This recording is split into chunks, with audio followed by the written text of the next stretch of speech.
Welcome to my presentation. I didn't expect so many people, so I'm getting stressed. And sorry for my voice. I was ill last week, so my voice hasn't recovered yet. And as you see, the title of my talk is Deno, a better Node.js. And yeah, the title contains a question mark at the end. It's because I won't try to convince you that Deno is better than Node.js. I will show you the differences between these two technologies, and then you can decide yourself if you like it. Okay, so before I begin, a few words about me. My name is Krzysztof, Chris for my German friends, because nobody can pronounce my name correctly in this country. It's originally Krzysztof. And I'm a software engineer at Adesso. It's a software development company based in Germany, but we also have offices in other European countries like Spain, Switzerland, Austria, Hungary, and of course we are looking for Node.js and JavaScript developers. And what I do at Adesso, I spend most of my time developing APIs, SPAs, and PWAs. I think you know what's that. And yeah, okay.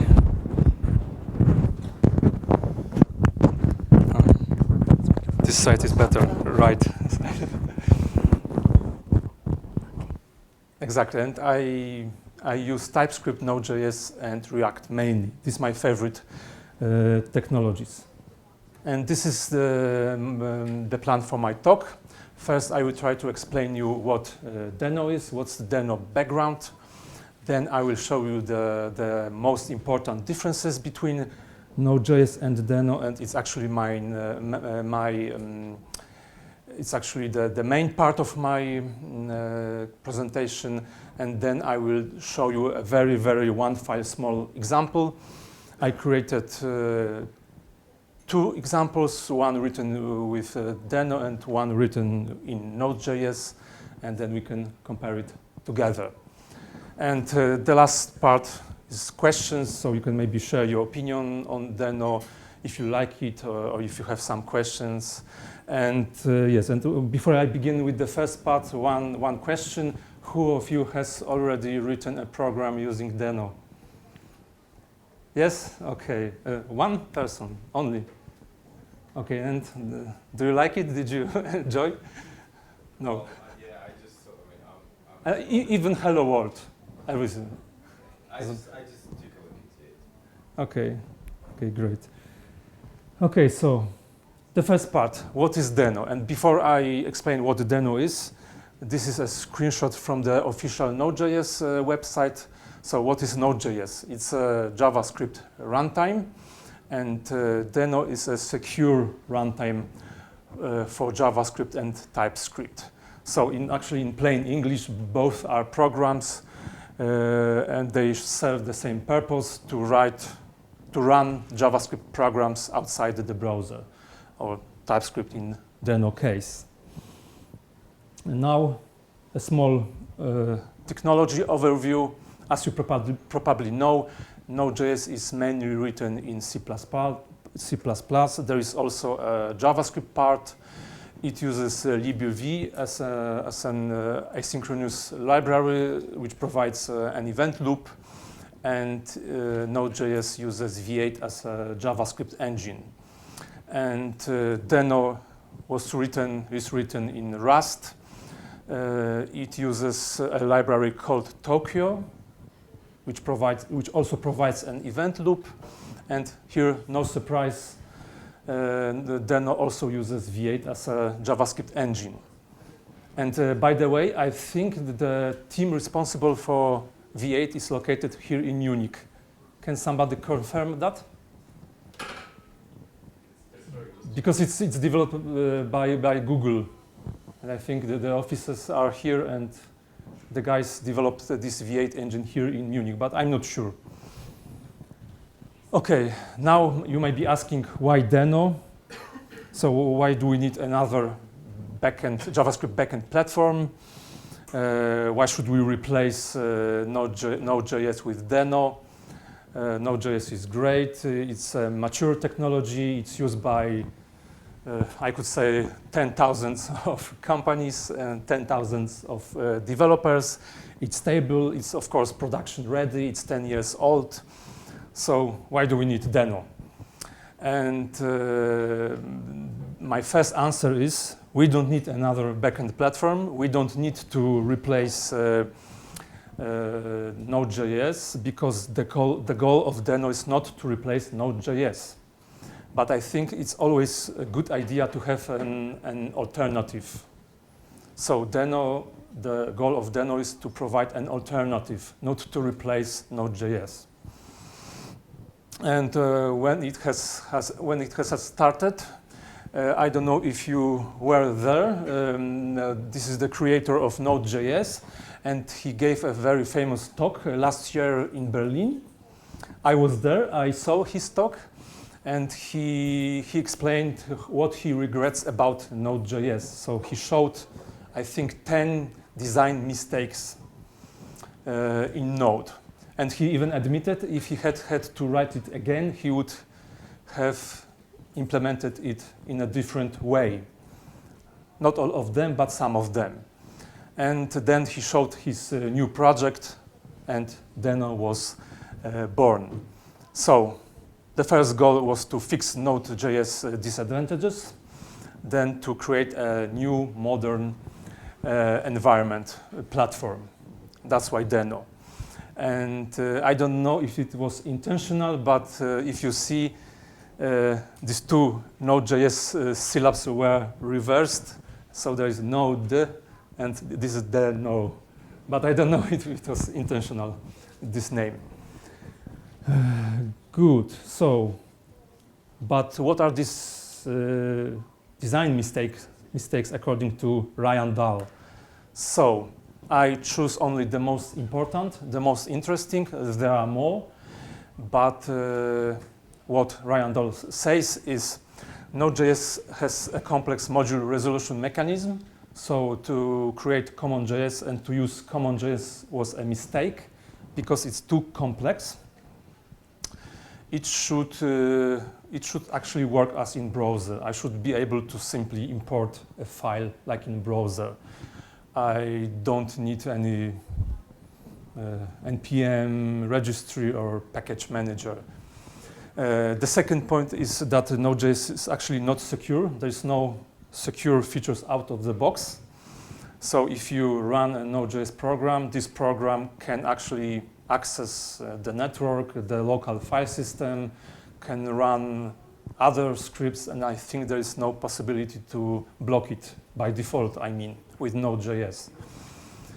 The second point is inconsistent core API. Ryan Dahl admits that one of his biggest mistakes was not to use promises from the beginning. So almost everything in Node.js in core API uses callbacks. There are some attempts, as you know. I think there is one experimental module file system. Yes, can somebody confirm that? No, okay. And there is also a function called promisify. So we can, of course, use promises and async await in our Node.js programs, but a lot of core Node.js modules doesn't use this functionality. The second thing is Node modules. Of course, we all love Node modules. Node modules is created per application, and according to the author, it's a mistake. Our applications shouldn't have this directory in the root application directory. And there are some other design mistakes like centralized package registry, so I mean npm.js.com, and a separate package manager tool, namely npm. And there are some other smaller design mistakes like package.json. The author of Deno argues we don't need package.json because it's a boilerplate, it's a noise, and it should be only optional. And the last one, difficult add-on build system. I don't have experience with that because I have never built a plugin and add-on using, for example, C++, and I have never built such plugin with Node.js, but this is what Ryan Dahl says. Does somebody of you created a plugin or an add-on using C++ and used it with Node.js? No, so okay, so maybe we can skip it. Okay, great. And yes, and the second goal of Deno is to create a new modern development platform, and the biggest feature is that TypeScript support is out of the box, so I don't need to install the TypeScript compiler or other tools on my local machine, because the Deno contains TypeScript and I can immediately run my TypeScript program. And there are other built-in tools like test runner, linter, formatter, and code bundler. I think linter is still in progress, so it doesn't work. And Deno aims to be browser compatible. It means, in theory, when I write a program using Deno, it should work in a browser. In theory, because there are some small exceptions. I will talk about it later. And there are many other smaller features. So I will start with a feature, not a fix. And yes, TypeScript out of the box. So. Excuse me, sorry. Can we just quickly interrupt? Yes? Because there are lots of people in here. We have to move the chairs because of every evacuation. Okay, no problem. Everybody sat in this corridor can move to the front right-hand side and the left side. We all do that really quickly and we can continue with the conference. Okay. We can't block this corridor. Okay, so break for water. Cool. Forward to the right-hand side of the door, to the left.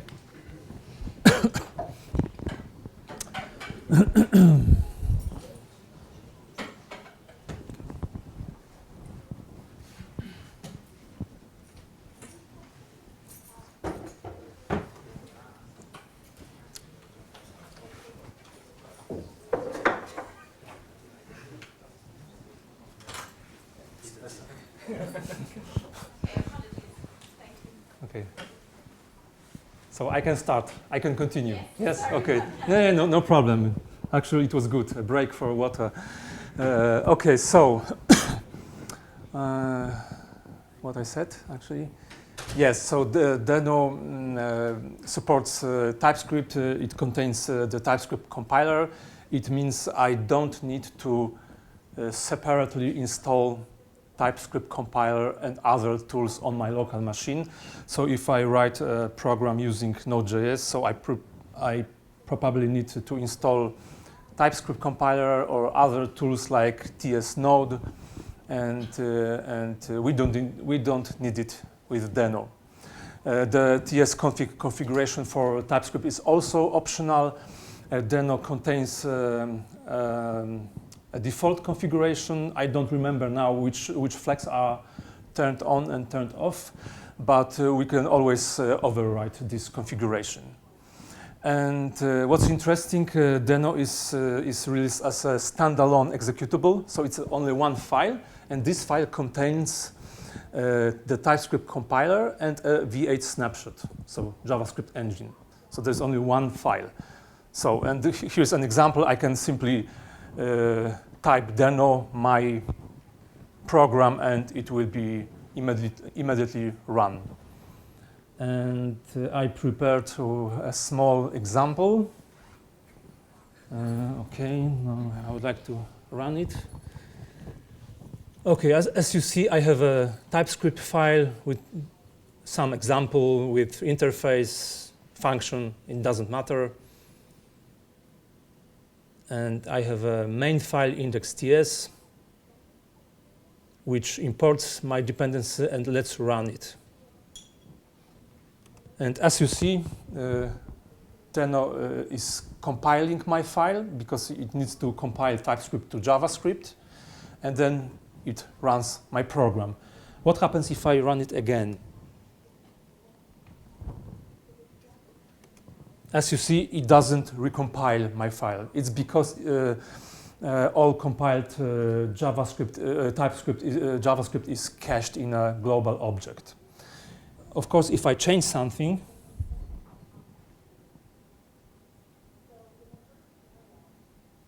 then of course Deno detects this change and recompiles my file. Good.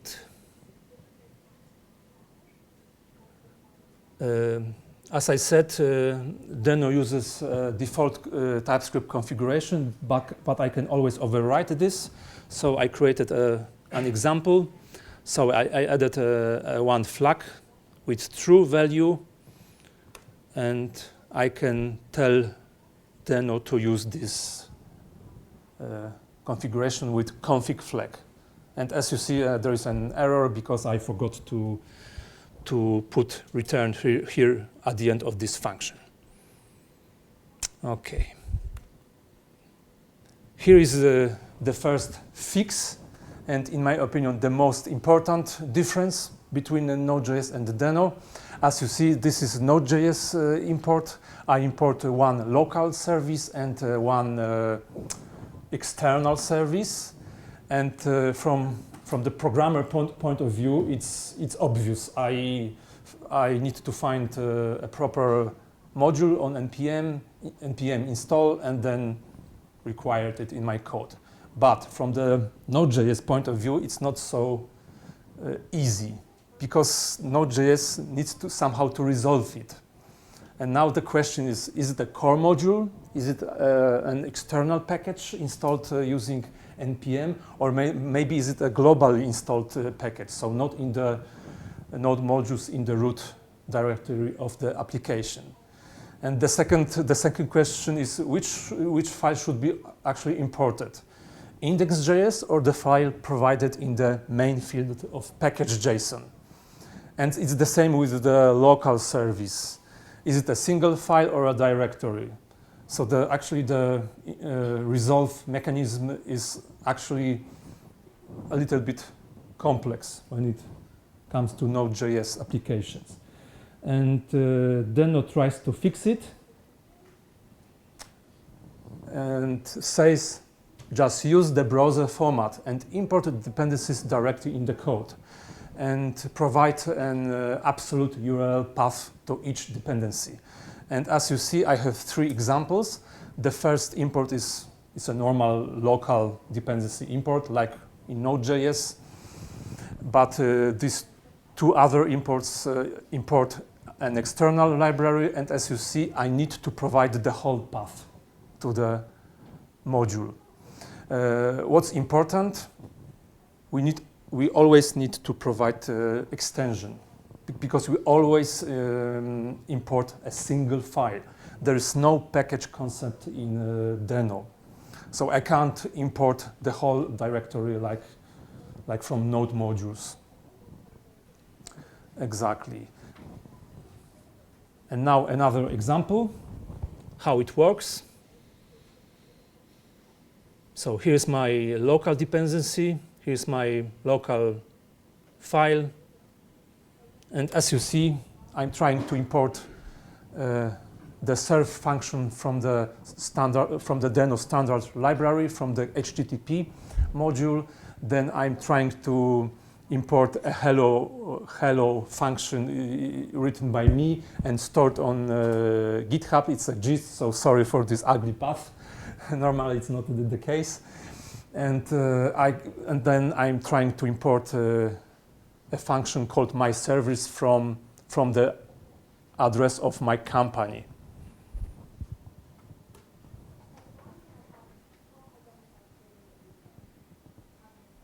Okay, the name is my mod. Yeah, okay.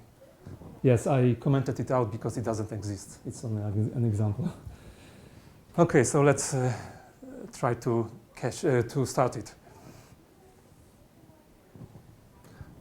For now, please ignore this A flag. I will explain it later.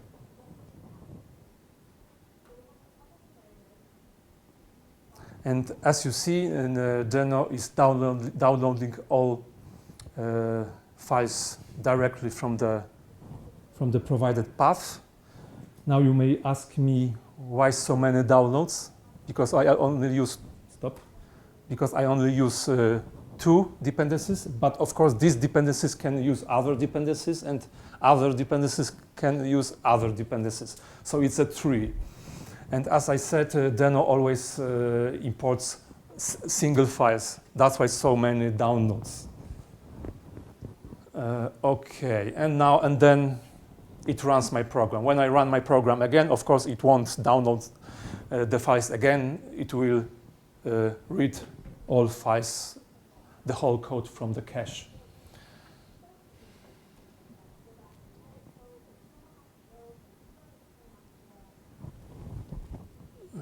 Play.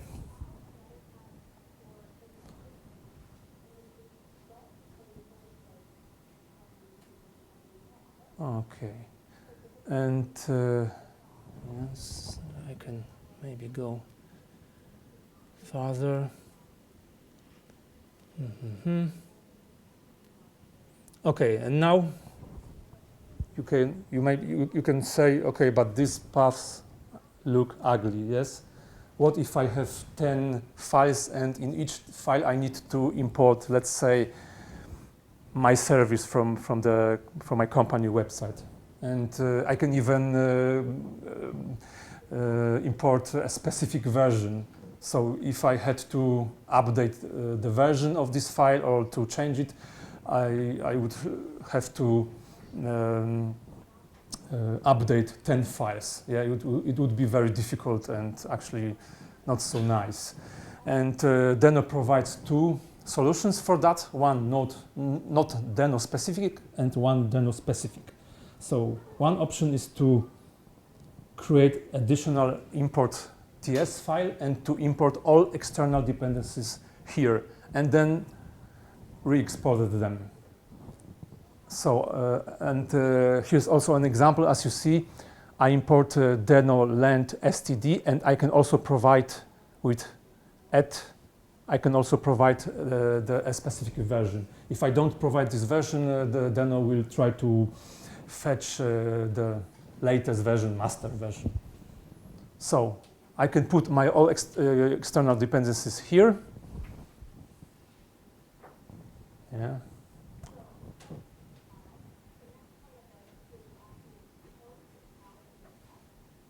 And then I can import directly from this file.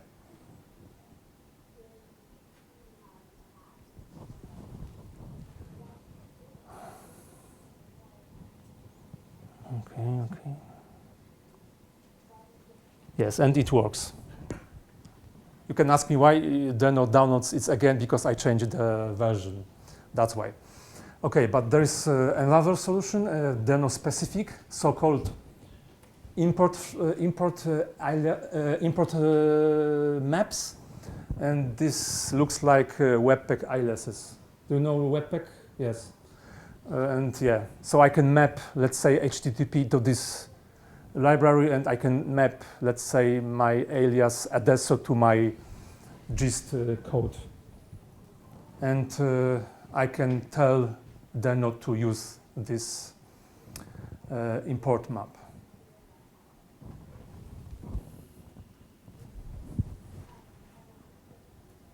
So I use my alias.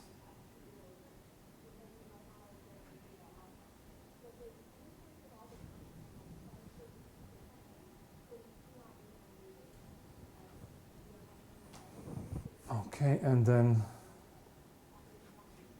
I run my program. As you see, there is an error because I forgot to provide this source map. And there is a flag called import map. Yes, and it works. Great. Okay, another difference.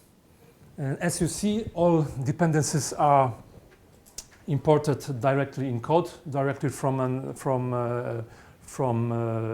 the internet. That's why we don't actually need something like npm package manager. because we don't need to install our dependencies before we write and run our code. So there's no NPM in Deno. There is also no package registry, something like npm.js, which is a private centralized registry. So it's actually not free, not open source. It's owned by actually by a private company. And all Node.js, all Deno modules can be self-hosted, and for Deno it doesn't matter where these modules are stored. So everybody can self-host these modules. There is of course one big disadvantage. What happens if, for example, one page goes down with one module? And there's also no package JSON because, of course, we don't need the dependency list in package JSON because all dependencies are in code. And but what about other meta fields like name, version, author, I don't know, license, repository path? And the creator of Deno says it's a noise, it's a boilerplate, and we don't need it. It should be totally optional and not required. If you want, you can create package JSON. If you want, you can create, I don't know, README file, but it shouldn't be required if I want to publish my, self-host my package, and so other people can import it. Okay, the second big difference. I'm sure we all love Node modules, the heaviest object in the universe. I'm sure you know this image. It's used in many presentations. And the good news, there is no Node module director in a Deno application, but there is also a bad news. The bad news is that Deno still needs to store these fetched and cached files somewhere. And it turns out there is one global directory, and Deno fetches, compiles these all files and stores them in this global directory. But as you know, each Node.js application has its own Node modules directory. Of course, I know in theory you could install all modules globally and require it from the global directory, but I think nobody does it. Or yes? Exactly. And the good news is that there is only one global object for all applications. So all applications share this global object. Okay, and here's an example how it works. Okay, I have a file, and then I import a library called UUID to create a unique ID. And I import a local dependency stored in my root directory. So now, Deno of course compiles it, downloads it, runs my program, and now, as you see, there are still only two files in the directory, index.ts and workflow.ts. So where is our cache? We can check it with the, okay, yes, it's true. Yes, we can use Deno info command, and here you see three lines, three directories. The root directory of global cache object. So it's stored in my home directory, library caches Deno. It's on my Mac, so probably on Windows or on Linux, it would be a different directory. And there are two subdirectories, deps and gen. And the deps directory contains fetched TypeScript, and the gen directory contains compiled JavaScript plus source maps plus some meta values. So let's go into this. So let's check this directory. So I go to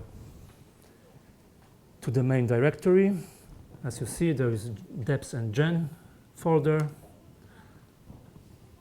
And yes, you see here depth directory contains HTTPS because Deno directly maps the whole address path. So it uses protocol, then host, then path, and at the end the file name to store this cache. As you see, exactly. So here is the fetched UUID library with some meta files. Okay, let's switch to this second directory.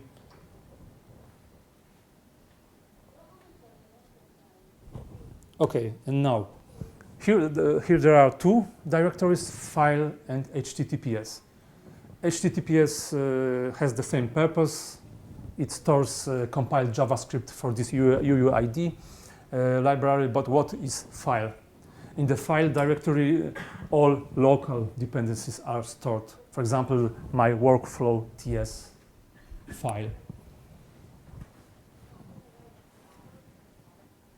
Okay, and as you see now, there is a JavaScript version of the UUID module compiled JavaScript. There is a source map and there is a file with a meta extension. So let's check what's inside. Okay, and as you see, there is a source path, so the absolute path to the TypeScript version. But what's important, there is a field called version hash, and this hash is generated by Deno, and that's why Deno can detect if the content of a file has been changed. And it compares this hash to the hash of the current content. And if they are, of course, different, then Deno recompiles such file. Okay, let's go back to the application. There is also one feature related to this cache with this flag. Oh, sorry. Once again.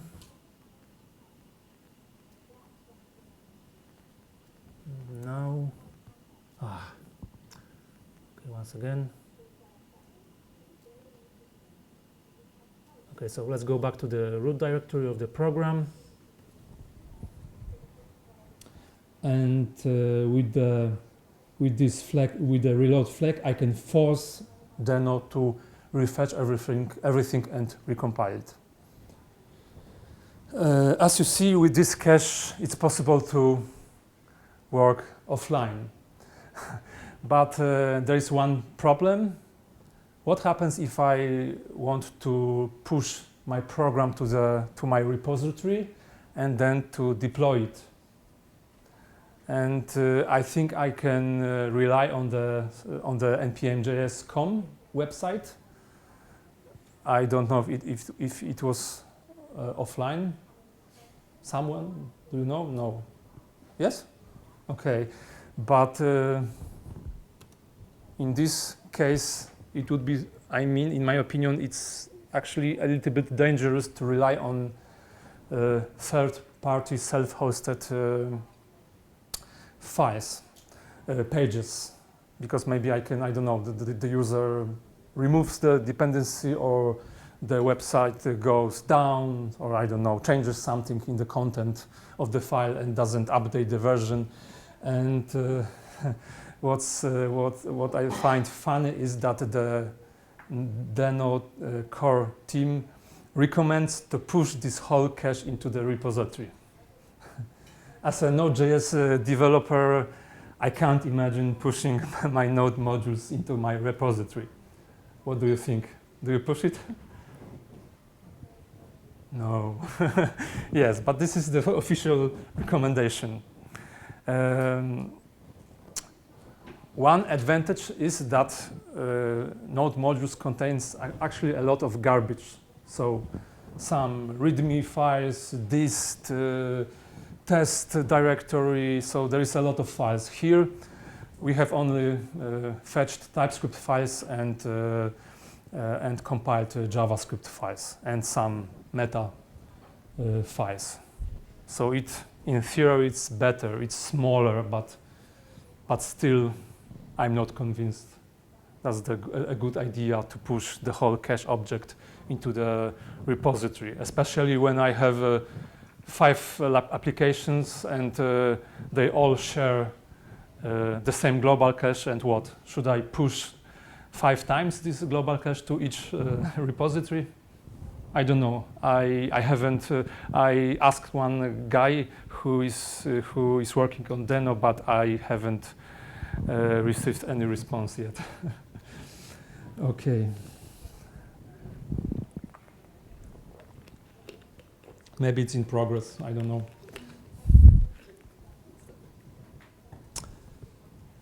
Okay. Next difference: more consistent API. So. As you know, a lot of Node.js modules, I think all modules uses callbacks. Nobody blames Node.js for that because Node.js is 10 years old. So it was actually difficult 10 years ago to decide. But there are some attempts to change it. There is an experimental file system module with promises. But yes, the core API is inconsistent. And contrary to Node.js, Deno uses only promises and async away. The core API is much smaller than Node.js, and often used functions are also available in the Deno global object. For example, write file or read file. So it means I don't need to import the file system or other files to use some mostly often used functions. And Deno tries to be browser compatible. So there is no global object like in Node.js, but instead there is a window object like in a browser. And as you see, if I print out the window object, you can see that there are a lot of similar or even the same functions or objects like in browser. For example, response request or fetch or window or location, add event listener, workers, and so on. So, and if we don't use some Deno functions like read file or write file or create directory, then such program should work in a browser. And there's even a command, Deno bundle, which creates a one file bundle which contains all files. And in theory, it should work in browser. Okay, and last but not least, security. A Node.js program has direct access to the network, to the local file system, to the environment variables, and can execute other scripts. So I think there is no functionality to prevent it if I write a Node.js program. Correcting me if I'm wrong. But if I write a Node.js program, I can do everything. I can read a secret file on my file system, or I can send a request to a remote server. And Deno tries to fix it because here before I start with Deno, here are some examples, and these are real-world examples. It has already happened. For example, there was a package targeting Bitcoin wallets. There was a malicious package stealing local environment variables and sending them to an external address. And there was even a package that was trying to download a file from a remote server and execute it and open a backdoor on the local machine. I don't know if you heard about it. There were actually a lot of incidents like that. And in contrary to Node.js, Deno runs the code in a sandbox. So it means by default, a Deno program doesn't have access to this to this functionality. So Deno blocks the whole access to the network, to the file system, to the environment variables, and a Deno program cannot execute other scripts. And here are three examples of potentially dangerous operations. So read file, fetch an external address, and read an environment variable. And if I run this program with Deno, Deno will block all these three actions, and I need to manually grant access to these actions. And let's say how it works. Here I have a program which reads an environment variable named address. Then it tries to fetch this the address which this variable contains, and then it tries to write the content to a file in the root directory. Okay, so what happens if I run this program with Deno?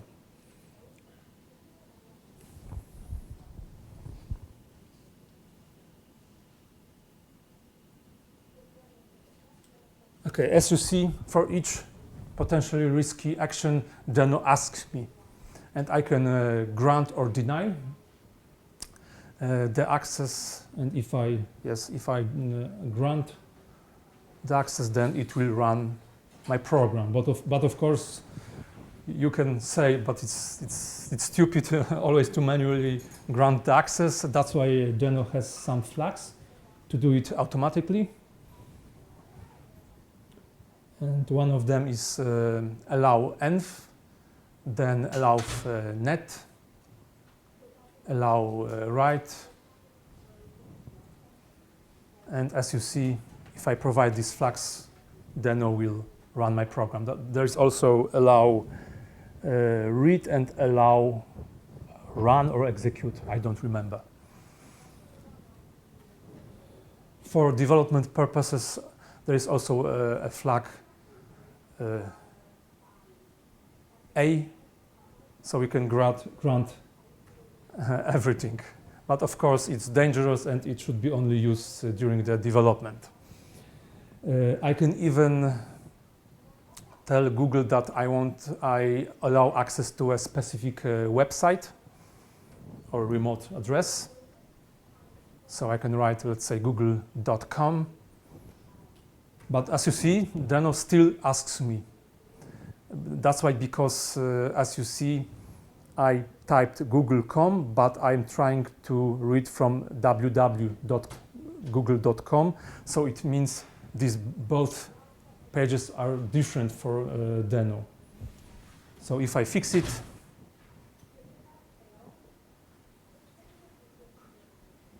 then it will work. We can also allow access, write access to a specific folder, for example, test. Okay, I can skip it. Let's go to the next slide. Yes, and there are many other features like built-in fetch, built-in test runner and code formatter, so I don't need to configure my test runner like Mocha or Jest. There is a code formatter. There is a, yeah, as I mentioned before, there is a built-in bundler, and Deno is released as a standalone executable. Okay, so it was the second part of my presentations. Do you have maybe any questions, or maybe you will ask me at the end of the presentation? Yeah, please. I just have a question regarding versioning. So I saw that sometimes it's in the URL. Is there any convention to define the version of a directory when in the path or in the URL, because you don't have any package.json? So how do you maintain the update the version of the URL or of a library? You mean, let's say I have in my URL a version, a specific version, and then I would like to update this version. Yeah, so but if you put it in the URL, is there a convention of where you need to put the versioning, or it's depend on each library will put maybe at the end or the beginning? Is there like a convention in notation of the Okay, I can skip the version, then Deno will load the latest version. I think the master version, but there was one example in this presentation. I don't know if you saw that. I put at 0.19. So if I want to update my version, I need to update this version in this place. So it's a convention. Every library is going to use this at. exactly, and then Deno will detect it and fetch the new version and compile the new version. I'm not sure. I think no, but I think there will be also this dash or tilde format maybe in future. But for now it doesn't work. You need to provide exact version because Deno is still under heavy development. There is no stable version. There is 0.21 for now. There is a plan to release version 1 by the end of this year, but I don't think so because actually 2 months, but there's still a lot to do. Okay, so now one small example. I don't know if I have enough time. Okay, where is my watch? Okay, 46 minutes. Yeah, okay, maybe I will show you a very small example. Okay, so here are my steps. I would like to check my local environment, then initialize a new application, install dependencies, create an entry point, create a hello route, and start the application. Okay, so let's go to the Visual Studio Code, and yeah, to do Node. Okay, I have already prepared the Node.js version because we don't have enough time. So, but these are steps to do. So, what should we do to create such application? So, first, I would check my Node.js version. Okay, I have Node installed. Then I would probably initialize a new application. Then I would install my dependencies, like let's say a framework, Koa. It's my favorite Node.js framework, so I would install Koa. And I would like to use TypeScript with Node.js, so I would install, let's say, npm ts node. And then after that, this is my small example. So I create an application, a router, create a route, and then run the server. So after that, as you see, I have index.ts, so it's my main file, and I have a package log.json, package.json with a lot of properties, and then I have our lovely node module. Okay, now let's try to do it with Deno. Okay, git keep I don't need, so I will delete it. Okay, so let's check the local environment version. Okay, I have Deno version 0.20. I have v8.7.9, and I have TypeScript 3.6. All these libraries are integrated into one executable. And okay, so let's initialize a new applications and install dependencies. But actually, I don't need to do it because I don't have package.json. So all I need to do is to create a new directory for my application. I don't need to install my dependencies before I start to write my program. And yeah, so I create an entry point. So here's my entry point, and here's my Deno program. As you see, it looks very, very similar because I use a framework called Oak, and it's inspired by Koa. That's why this name. Yeah. Okay, and yes, and I create a route, and then I run my program. So if I run my program, Okay, so let's go to this directory. Deno, no, not. This is API. What? API to, yes, to do. Deno. Okay, to be sure, I will remove the cache. Okay, I don't have cache. Okay, so let's start this program. Okay, first Deno will download download all dependencies. As you see, Oak. It's quite slow, this download. I don't know why. Okay, then of course I need to grant access because Deno would like to start server. So actually I can do it by using a flag. Yes, and it's listening. So let's check the directory. Wow, I have only index.ts, I don't have package.json, I don't have package log, and I don't have Node module. So this is the whole application. Of course, with this global object in my home directory. Yeah, and it works. No, it's not that. My application. Okay, here are some resources.